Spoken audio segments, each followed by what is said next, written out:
Hey everyone, Alex here from Japanese Masters, and today we're going to go over Minna No Nihongo Lesson 5, Part 1, that is noun place, ikimas, kimas, and kaerimasu. Okay, let's go ahead and dive right on into this. Okay, so as you can see, we have our structure here. We have our noun. This noun is usually going to be a place, that's why it's put there. So it's going to be stuff like the supermarket, your house, school, something like that. It's not going to be something like Apple or anything like that, because this is mostly going to be dealing with directions and things like that. Then we have our three verbs that we're mostly going to be dealing with for this lesson, which is ikimas, kimas, and kaerimasu. Ikimas meaning to go, kimas meaning to come, and kaerimasu meaning to go home. And then we have our particle here, e.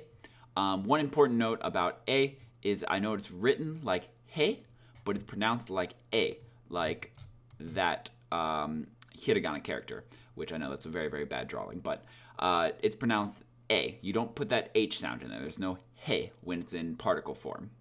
And then our English translation for this is just head towards a place. Now, the reason I didn't put head to a place is something that we're going to cover right now, actually. So let's dive into breaking this down. So we have e and we have ni. Now, you might have seen both of these around.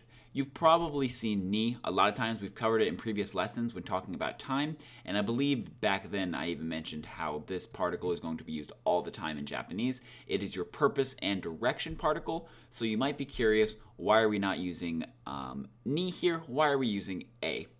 And, well, the really, really simple explanation is, for one thing, anytime you see a, or most times you see a, it can be replaced with ni. There are very few times when that doesn't hold true, and those are just more advanced grammar structures, but we won't cover those for a very, very long time, so you don't have to worry about that now. So right now, anytime you see a, it can basically be replaced with ni, and the same meaning is going to be conveyed. It might sound slightly unnatural in certain situations, but it wouldn't be one of those things that would sound so unnatural that anyone wouldn't understand what you're saying, or even anyone would comment on it at all. It's a lot of those things that I think actually a lot of Japanese teachers will tell you just use ni all the time because it's easier. However, there are subtle differences between a and ni, which I have written here. Ni and a, like I said, are very, very similar. However, a is said to focus on the journey, so it more translates to towards, while ni is more focused on the destination in the sentence. So if you were to say that you were going to school, and you were using the a particle, you'd be more or less saying that you're heading towards school, which means that school is probably going to be the final destination, or it's going to be one of your destinations, but that might not be as important as the direction you're heading. While ni is going to focus right on the destination. So when you're saying you're going to school, that is the most important part of the sentence, is going to be that you're heading to school. The difference in the meaning on these is very, very subtle. So that's why they can basically be replaced. And like I said before, how you can replace most a situations with ni situations, that does not hold true the opposite direction. A lot of times when you see the ni particle, it cannot be replaced with the a particle, especially when you're dealing with things like time and things like that. Position, they can be a little more changed back and forth, but the reason that most Japanese teachers will tell you to use the particle ni is because it's much safer. It can be used in a lot wider situations than the a particle can be. The best way that I can think about describing it is that if you were heading, for example, on a trip from southern Japan, like Kyushu, all the way up to northern Japan, like Hokkaido, and someone was asking you what you're doing, you could say, I'm heading to Hokkaido, using the ni particle, and that would really emphasize the fact that you're going to Hokkaido.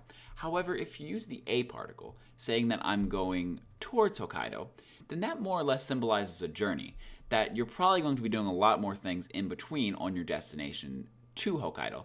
Like, Hokkaido is going to be the destination where my journey will be over. However, I'm going to be doing a lot of things in between. However, the ni particle can sound a little bit more like maybe you're going to hop on the Shinkansen, the bullet train in Japan, and just head straight up to Hokkaido. So if you notice that those two sentences, those two situations I just described are identical, except they have that slight subtle difference in their meaning. And that's really the difference between A and ni.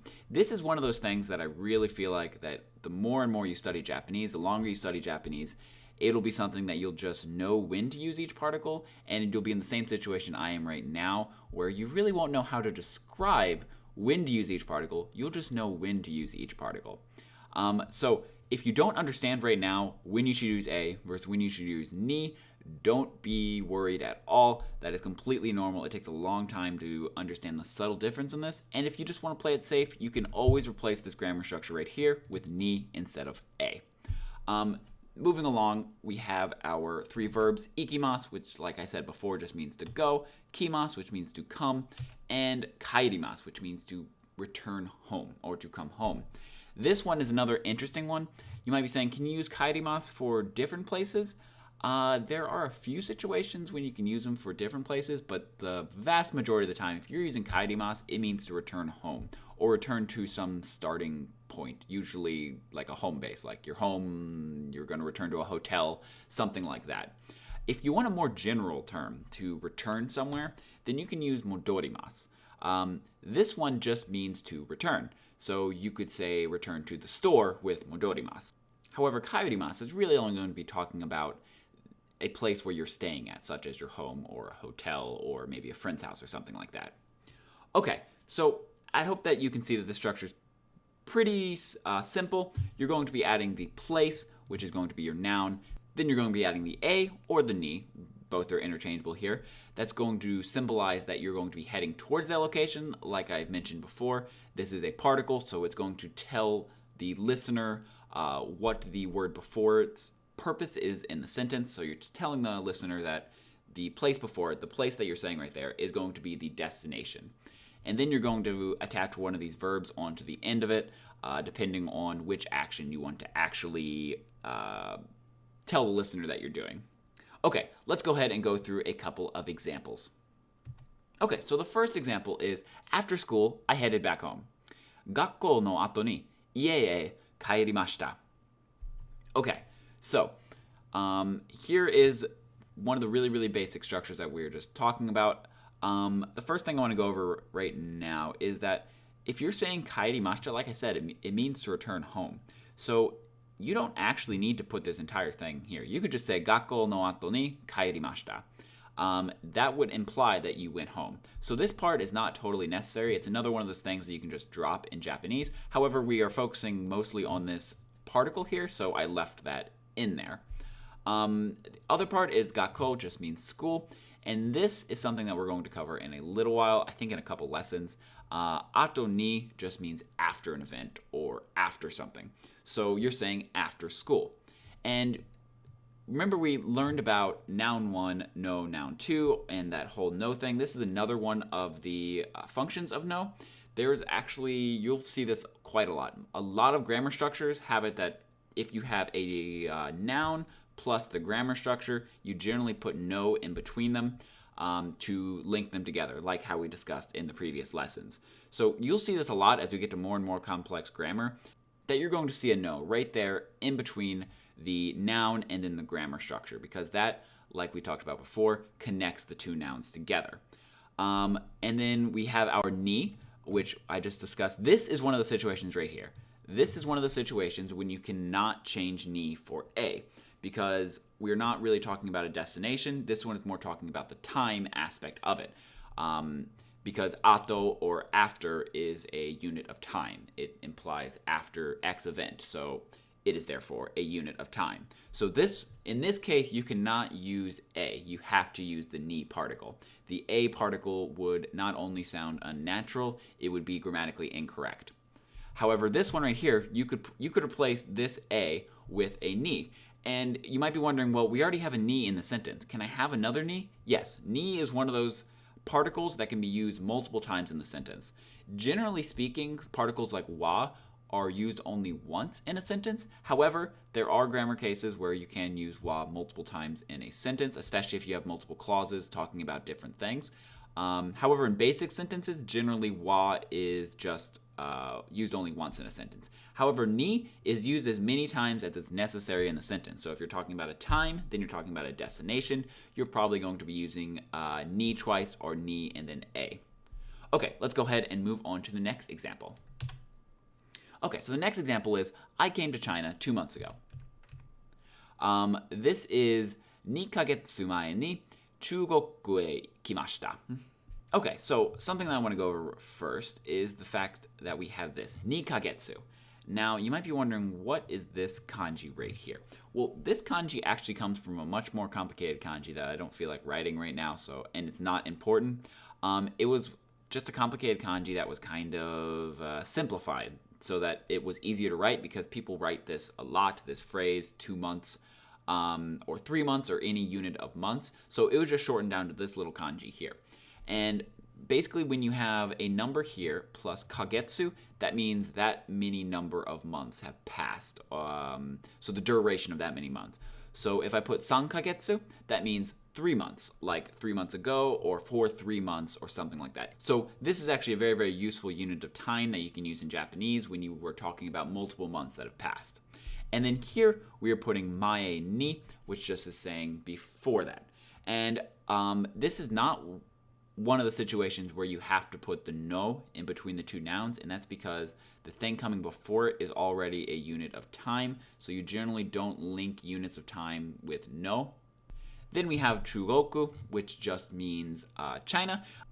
Something interesting about this is that this is the kanji right here, naka. This is the kanji for middle or inside, and this is the kanji for country. So combined together, it basically means middle country, which might make a lot of sense, because back when China was creating this system, they knew that they had like the Middle East to the west side of them, and they knew they had stuff like Japan to the east of them. So they thought they were the middle country. So that is why they gave themselves this name, so middle country. And then again, we have our a and kimashita, which just means came. Now, if you notice here, I put 2, because if you say I came towards China 2 months ago, that just sounds weird in English, but it kind of relates the same thing. Yet again, like I said, the meaning between the two is very, very subtle. This one could maybe be talking about if you're on some sort of a journey and you said that you came towards China 2 months ago. But yet again, all it is not emphasizing the destination. It's more or less emphasizing the direction.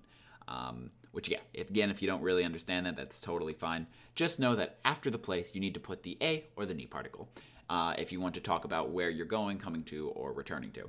Okay, let's go on to the final example. So the final example is, I am heading to the supermarket in order to buy apples. That is, let me add the hiragana here, or the furigana here. That is, ringo o kau tame ni super e ikimasu.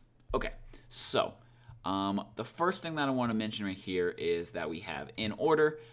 This is a grammar structure that, again, will be covered much further, but basically tame ni means for the purpose of. So in order to, something like that. And this is usually, tame ni is usually put before the action that you're doing. So in this example, why are you heading to the supermarket? In order to buy apples. So it's a little bit reversed in English. If you notice, in English we have supermarket and then to buy apples, while in Japanese the to buy, then in order, then supermarket. But yet again, if you don't really understand that, that's totally fine. That's a more advanced grammar structure. I just needed to create this sentence, and that felt like the best grammar structure to use in this sentence. Then we have ringo, which just means apple in Japanese. And then kao is just to buy in Japanese. And then super is a loan word, which means supermarket. It's the first part of supermarket, the super. And then we have our e ikimasu. And this one is like, I'm heading to the supermarket in order to buy apples. Now this one could imply something like, if you're saying e ikimasu instead of ni ikimasu, it could imply that you maybe have some other errands along the way, but you are indeed heading towards the supermarket. It just might not be the only location, or it could not even be the final location. It's just that you're heading in that direction in order to buy apples, and you might have some other chores along the way. However, ni would probably slightly more emphasize the fact that you're going to that market in order to buy apples. Yet again, very, very subtle, but just know that you have the place right here followed by our particle a, followed by the verb that we want to use, which is ikimasu, or to go. And I know we don't actually have to go up here in the top, but heading to is the best thing I could think of that translates both into the a and into the to go towards something. So that's why I kind of combined them with the same color here. And that is the end of today's lesson. Overall, it's very, very simple. You just need to put a place followed by ni or a, and then a verb that talks about where you're heading to create structures like I'm going to go to the supermarket, I'm going to go here, I came there, I came here, I came there sounds weird, or anything else like that where you're talking about a destination. However, if you want to get into the more advanced stuff, the difference between a and ni, that is a little bit more subtle, a little bit more difficult, but I feel like it's something that I really wanted to introduce you to now so you can start seeing them in different sentences and realizing when you should use each, and also realize the subtle difference in meaning when someone uses a versus when someone's using ni. All right, if you have any questions, feel free to put them in the comments below. I'd be happy to answer them. Until next lesson, guys, keep studying Japanese. All right, everyone, see ya.